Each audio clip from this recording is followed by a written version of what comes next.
Hello everyone, this is Lavesh. Welcome to the channel. आज की video में हम जावास्क्रिप्ट का बहुत ही इंपॉर्टेंट कंसेप्ट कवर करने वाले हैं, how JavaScript works behind the scene. ये जो पर्टिकुलर जो भी चीज़ मैं आज डिस्कस करने वाला हूँ, ये इंटरव्यूज़ में भी काफ़ी ज़्यादा पूछी जाती है, इसलिए बस आपके सामने दिख रहा होगा। आज हम कवर करने वाले हैं कि ग्लोबल कॉन्टेक्स्ट क्या होता है, मेमोरी फेज़ और कोड फेज़ क्या होता है, होइस्टिंग क्या होता है, और इंटरव्यू का सबसे इंपॉर्टेंट क्वेश्चन कि लेट एंड कॉन्स्ट वेरिएबल से जब आप वेरिएबल को डिक्लेयर करते हो, डिफाइन करते हो, तो क्या वहाँ पर होइस्टिंग अप्लाई होती है या फिर नहीं होती है, इसको हम डिस्कस करने वाले हैं। Then we will discuss about temporal dead zone, TDZ के बारे में भी हम डिस्कस करेंगे। बहुत ही ज़्यादा मज़ा आने वाला है। मैंने यहाँ पर 2 कोड एग्जाम्पल लिख रखे हैं, छोटे छोटे कोड एग्जाम्पल है, इनसे ही हम ये सारे कंसेप्ट सीख रहे होंगे। ठीक है, तो हम अपने पहले एग्जाम्पल पर आ जाते हैं।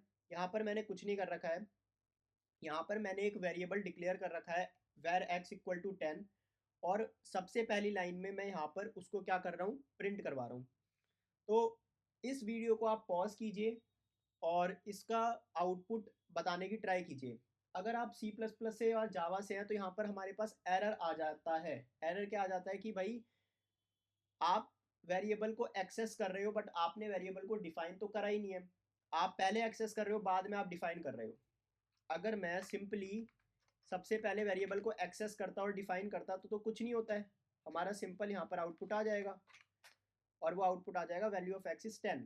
बट अगर मैं इन लाइन्स को एक्सचेंज कर देता हूँ तो दूसरी प्रोग्रामिंग लैंग्वेजेस में एरर आ जाएगा, बट यहाँ पर जावा स्क्रिप्ट में हमारे पास आता है अनडिफाइंड। अब ये अनडिफाइंड कैसे आता है, तो वो हमें बिहाइंड द सीन जानना होगा जावास्क्रिप्ट कैसे काम करती है। तो होता क्या है गाइस, यहाँ पर क्या होता है, जैसे ही मैं यहाँ पर ये लिखता हूँ ना, एक सेकेंड, जैसे ही मैं यहाँ पर ये लिखता हूँ, जैसे ही मैं नोड कोड 1.js लिखता हूँ, तो क्या होता है, हमारे पास एक ग्लोबल एग्जीक्यूशन कॉन्टेक्स्ट बनता है। क्या बनता है? ग्लोबल एग्जीक्यूशन कॉन्टेक्स्ट बनता है, ग्लोबल एग्जीक्यूशन कॉन्टेक्स्ट। और इसके दो पार्ट होते हैं, memory phase and code phase, right. इसके दो पार्ट होते हैं, मेमोरी फेज पहला पार्ट होता है, और जो दूसरा पार्ट होता है वो होता है कोड फेज। ठीक है, सबसे पहले मेमोरी फेज चलता है और फिर हमारे पास कोड फेज चलता है। मैं इसको डिवाइड भी कर देता हूँ यहाँ पर। तो मेमोरी फेज में क्या होता है, जितने भी हमारे पास वेरिएबल हैं, हमारा पूरा कोड स्कैन होता है, और जितने भी हमारे पास यहाँ पर वेरिएबल हैं वो यहाँ पर रजिस्टर हो जाते हैं with a value of undefined, with a value of undefined. और फंक्शंस के साथ क्या होता है वो हम दूसरे कोड एग्जांपल में समझेंगे, बट यहाँ पर हम वेरिएबल्स के बारे में बात कर रहे हैं। तो सबसे पहले मेमोरी फेज चलता है, और मेमोरी फेज हमारे पूरे कोड को स्कैन करता है, और उसमें जितने भी वेरिएबल हैं वो अपने अंदर रजिस्टर कर लेता है with a value of undefined. फिर हमारा कोड फेज चलता है। कोड फेज में क्या होता है, अब कोड फेज में लाइन बाय लाइन एक एक चीज़ एग्जीक्यूट होती है। तो कोड फेज में हमारे पास ये चीज़ पूरी एग्जीक्यूट होगी। तो पहली लाइन एग्जीक्यूट होगी, value of x is something. Sorry guys, तो जब ये वाली वैल्यू हमारे पास कोड फेज में आएगी, ठीक है, तो जब ये वाली जो चीज़ है ये मेरे पास कोड फेज में आएगी, तो यहाँ पर क्या होगा, ये वैल्यू ऑफ एक्स कहाँ से देखेगी, ये एक्स, क्योंकि हमने इसको सारे वेरिएबल को रजिस्टर कर रखा है मेमोरी फेज में, तो मेमोरी फेज से देखेगी भाई एक्स की वैल्यू क्या है। एक्स की वैल्यू अनडिफाइंड है तो ये अनडिफाइंड प्रिंट कर देगी। फर्दर फिर जो हमारी सेकंड लाइन है, सेकंड लाइन में केवल इतना पार्ट ही आएगा, क्योंकि वो डिक्लेयर तो हो ही चुका है, तो इतना पार्ट ही आएगा, और वो आएगा हमारे पास यहाँ पर। और वो क्या करेगा, मेमोरी फेज में अनडिफाइंड की जगह इसको 10 कर देगा। इसका मतलब है अगर मैं यहाँ पर कंसोल डॉट लगाता हूँ बाद में, और यहाँ पर जब एक्स को प्रिंट करता हूँ, और यहाँ पर जब मैं कोड को चलाता हूँ, तो यहाँ पर आ जाता है 10। तो आई होप आपको समझ में आया होगा मेमोरी फेज क्या होता है, कोड फेज क्या होता है, और ग्लोबल एग्जीक्यूशन कॉन्टेक्स्ट क्या होता है। जब हमारा प्रोग्राम पूरा खत्म हो जाता है तो ग्लोबल एग्जीक्यूशन कॉन्टेक्स्ट भी हमारा फर्दर खत्म हो जाता है। तो ये था हमारे पास सिंपल सा कोड 1 का एग्जाम्पल। कोड 1 पर हम दोबारा आएंगे जब हम टेम्पोरल डेड जोन और होइस्टिंग के बारे में समझेंगे, बट अभी मैं आपको थोड़ा सा कॉम्प्लेक्स ले जाने की ट्राई करता हूँ, और आप वीडियो को पॉज करें और इसका आउटपुट सोचें, मतलब इस प्रोग्राम का आउटपुट सोचें। तो सिंपल है भाई, सबसे पहले तो यहाँ पर प्रोग्राम इज स्टार्टेड आ जाएगा। फिर यहाँ पर फर्दर हमने क्या कर रखा है, वही वही चीज़ कर रखी है कि वेरिएबल को पहले एक्सेस कर रखा है, बाद में डिफाइन कर रखा है, तो यहाँ पर भी आ जाएगा value of global variable is undefined. फिर फर्दर मैंने क्या कर रखा है, यहाँ पर एक और इंटरेस्टिंग चीज़ कर रखी है कि फंक्शन को यहाँ पर फंक्शन की बॉडी को डिफाइन और डिक्लेयर बाद में किया और उसको कॉल मैं पहले कर रहा हूँ। तो क्या ये कॉल हो जाता है? हाँ, ये कॉल हो जाता है। और फिर यहाँ पर प्रोग्राम एंडेड आ जाता है। तो मेरे अकॉर्डिंग जो आउटपुट आएगा वो आएगा program is started, then value of variable is undefined, फिर हम फंक्शन को कॉल करा रहे हैं, this is the global function. इसमें बिहाइंड द सीन क्या होता है उसका भी हम डायग्राम बनाएंगे, फिर प्रोग्राम एंडेड। पहले मैं चला के देख लेता हूँ। यहाँ पर अब मैं कोड 2 को चला रहा हूँ, यहाँ पर वही एक्सपेक्टेड आउटपुट हमारे पास यहाँ पर आ रहा है।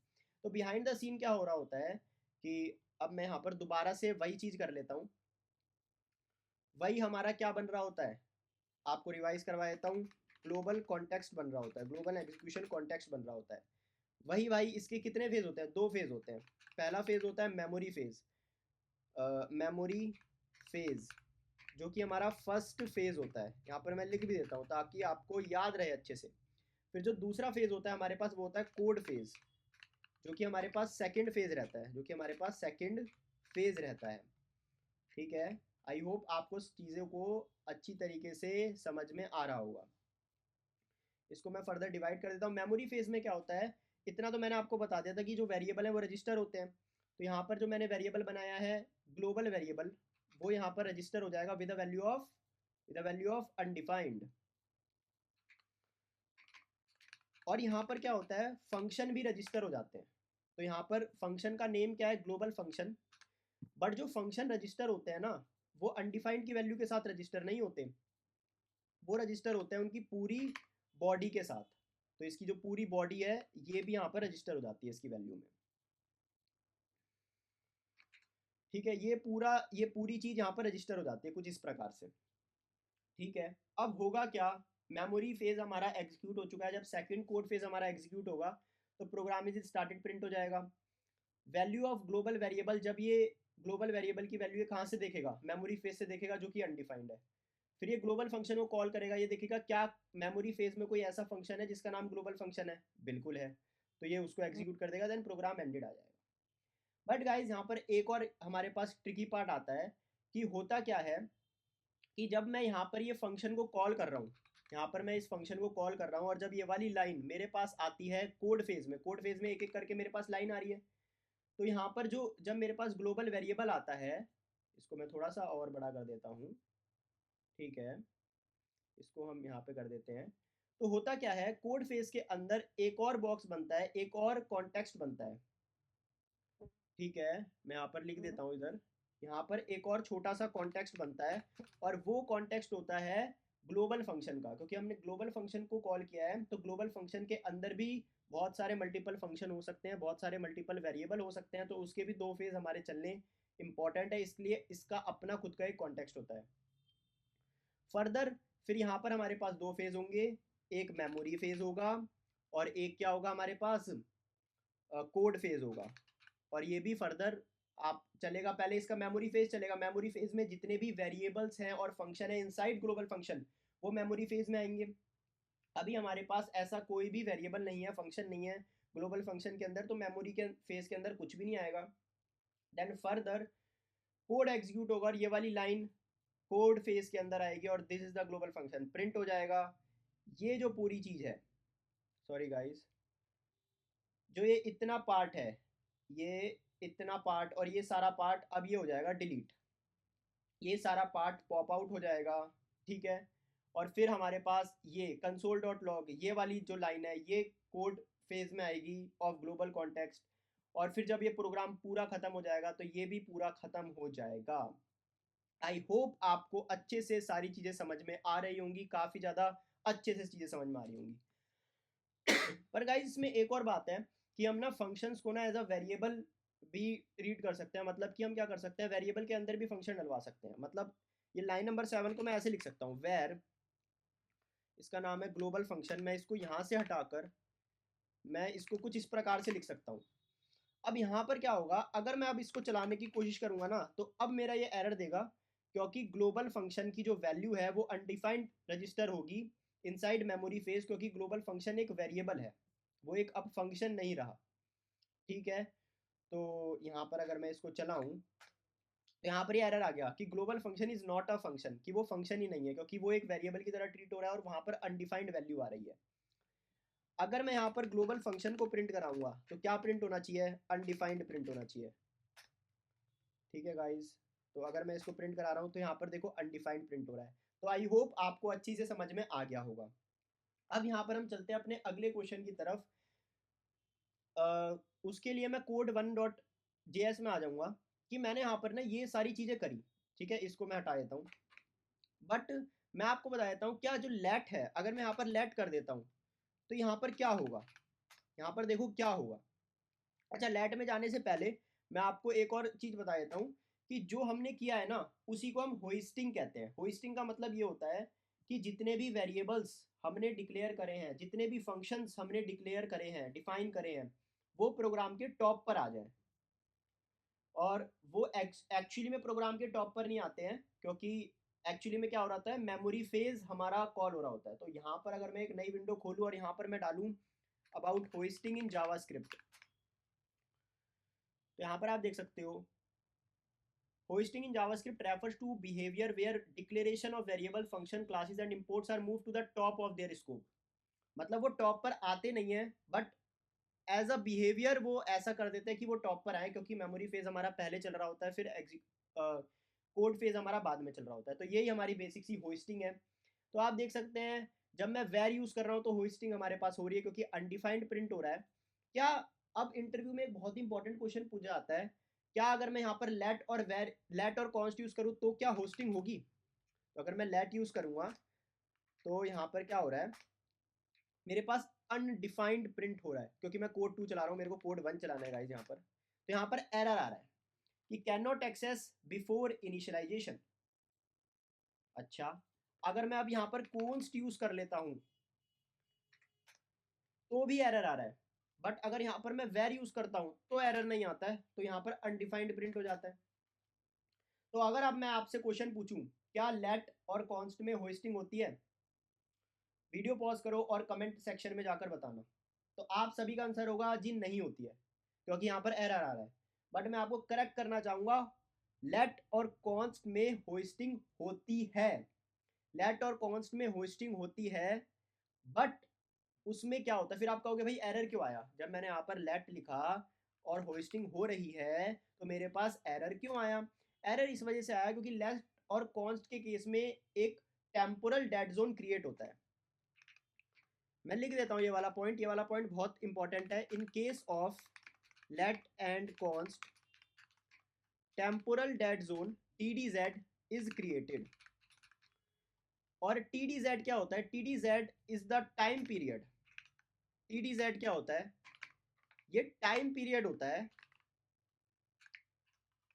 बिटवीन जब प्रोग्राम हमारा चालू हुआ till the variable is defined. Variable defined, तो प्रोग्राम हमारा चालू हुआ लाइन नंबर 1 से, फिर मतलब चल रहा है चल रहा है चल रहा है वेरिएबल 4 से पहले, तो लाइन नंबर 1 से लेकर 3 तक हमारा टेम्पोरल डेड जोन रहेगा। तो टेम्पोरल डेड जोन ये क्रिएट करता है, और इसका मतलब ये होता है कि टेम्पोरल डेड जोन में मैं उस पर्टिकुलर वेरिएबल को एक्सेस नहीं कर सकता हूँ। तो लेट और कॉन्स्ट के केस में टेम्पोरल डेड जोन बनता है। Temporal dead zone is the time period between the start of the program till the definition of the variable. So in this particular time period or in the TDZ we cannot access the variable. Hosting तो यहाँ पर अभी भी हो रही है, memory phase में x equal to undefined आ रहा है, बट लेट और कॉन्स्ट के केस में टेम्पोरल डेड जोन बनता है, इसकी वजह से हम वेरिएबल को एक्सेस नहीं कर पाते हैं। इस वजह से यहाँ पर आ रहा है can not access x before initialization. अब आप प्रूफ मांगोगे कि भाई मेमोरी फेज में क्या उसकी वैल्यू अनडिफाइंड आ रही है नहीं आ रही है? जी बिल्कुल हो सकता है भाई, वो वेरिएबल रजिस्टर हो चुका है। अगर वेरिएबल रजिस्टर नहीं होता तो हमारे पास कुछ और एरर आता है कि x इज नॉट डिफाइंड। ठीक है, तो मैं अगर इस लाइन को कमेंट कर देता हूँ और अब कोड को चलाता हूँ तो यहाँ पर कुछ और एरर आ रहा है, x इज नॉट डिफाइंड, कि x मेरे पास है ही नहीं। बट अब मैं अगर इसको चलाता हूँ तो यहाँ पर आ रहा है can not x before initialization. तो इसका मतलब है कि x डिफाइन तो हो चुका है, बट मैं उसको एक्सेस नहीं कर पा रहा हूँ बिकॉज टेम्पोरल डेड जोन। तो अगर आपको कोई इंटरव्यू में पूछे लेट और कॉन्स्ट होइस्ट होते हैं या नहीं होते हैं, तो आप उनको बताना होइस्ट होते हैं, बट वहां पर टेम्पोरल डेड जोन क्रिएट होता है, and because of temporal dead zone we can not access a variable before defining it. I hope आपको टेम्पोरल डेड जोन समझ में आया होगा, ग्लोबल एग्जीक्यूशन कॉन्टेक्स्ट समझ में आया होगा, सारी चीज़ें जो भी हमने डिस्कस करी है वो समझ में आई होगी। अगर वीडियो पसंद आई हो तो वीडियो को करना है लाइक, चैनल को करना है सब्सक्राइब। मिलता है फिर किसी और वीडियो में, तब तक के लिए बाय बाय।